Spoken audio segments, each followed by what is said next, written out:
Hi, my name is Carla Pagan, class of 2019, and to me, ethnic studies is a way to understand the world.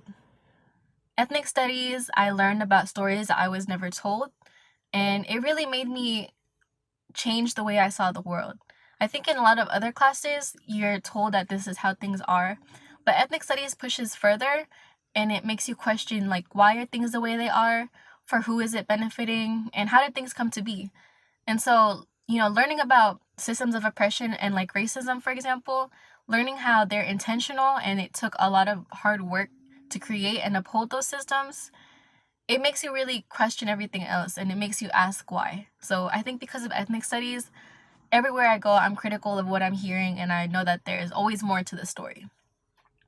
On the second hand, I think ethnic studies also highlights stories of resilience. Like it highlights how Black and brown people have always resisted in the face of oppression. And by doing so, especially like in my Filipino American studies class, it made me realize that I have a place in the legacies people have created before. It made me realize, I also have power, I also have agency, and I have a responsibility to continue what people have been doing before.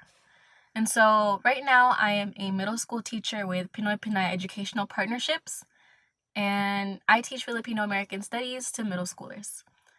And I always try to make sure that our curriculum is relevant to the students' lives because ethnic studies should be their way to understand the world. So I really try to use ethnic studies as a way for them to be critical of their world and to see it for what it is. But at the same time, I want to show them stories of resilience, stories of resistance, so that they know, like, yeah, this is their world and this is how it is.